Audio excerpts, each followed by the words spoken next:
Okay, welcome to another episode of Videoclerks Rental Reviews. I'm Cassidy, and I work at K&B Video. And I'm Christopher, and I work at Hollywood Video.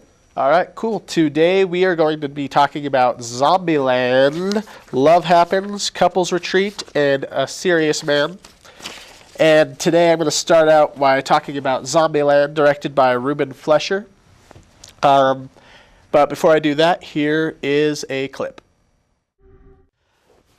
This movie takes place in the near future where the mad cow disease has mutated into a 28 days later style zombie virus, and we are living in the middle of the zombocalypse, where most of humanity is dead, and there other than just a few survivors. And we meet Columbus, named after the city he's from, played by Jesse Eisenberg, and he's kind of a college loser who has somehow been able to survive this zombie apocalypse, and on his way back to his home city to find his parents, he runs into Tallahassee, played by Woody Harrelson, who's kind of like a crazy survivalist gun nut type of guy.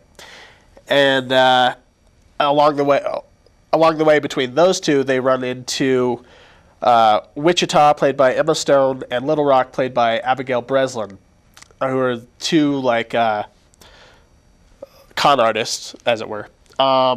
And a lot of the movie, it's a zombie comedy, or a zombiedy, as it's known as. And a lot of the humor comes from the interplay between these four characters and their differences, and a little bit of a romance between Eisenberg and Jesse Stone. And it's a very funny movie, and I did like it a lot, and enough to... Even though I'd already seen it in theater, I did want to review it again before the show. So I'm going to go through some points about it that I didn't really like, or not that I didn't like, but just flaws. And then I'll let Chris rebut. Okay, so because it's a zombie comedy and because it's not the first one, I think that it tries a little too hard sometimes. There's a few places where the jokes are, we've heard them before, whether it be in the Zombie Survival Guide, the popular book, or whether it be just from everyday conversation between geeks who talk about zombies. A lot of the jokes are kind of obvious, but still pulled off pretty well considering. And then towards the end of the movie, I think it kind of forgets that it's a zombie movie. They really play on the romance thing. And I think it kind of loses itself for a little bit. But in the end, I did like the movie quite a bit, and I would recommend it to anybody who likes horror or comedy, or just awkward teen comedy in the style of Adventureland. So I gave this movie a B+. Yeah, very nice. Well, I gave this one an A+ for every reason that you described as a flaw. I love the fact that it's a cliche zombie movie, because I read all those zombie books, and when I see them in actual use in a comedy sense, I enjoy that. I'm like, oh, I've read that. It's probably something you would actually do. Mm-hmm. But so what is the other flaws you mentioned? It forgets it's a zombie. Oh, forgets it's a zombie. That's actually my favorite part of the movie. I mean, yeah, it's a zombie movie, and it's cool watching people run around and kill zombies with banjos and stuff. Mm-hmm. But when you actually go in and take a moment to realize that there's not much you can do in a zombie apocalypse. You sit there and you wait for either the zombies to get you or not. So it's how you handle your boredom. How do you handle your boredom? And there's a big moment of sitting around shooting expensive things with guns and blossoming love.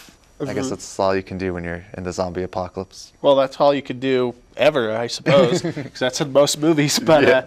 And Zombieland's no different. Yeah. They're minor flaws, and I think unless you're a seasoned zombie fanatic, you wouldn't even really notice it. This is a very commercial attempt at bringing the zombie comedy and horror in general to a mainstream audience. And I think for that, it did accomplish it. And for the most part, I really did like the movie. But I would have to say I still prefer Shaun of the Dead. I think it's a little... pulls it off a little bit better.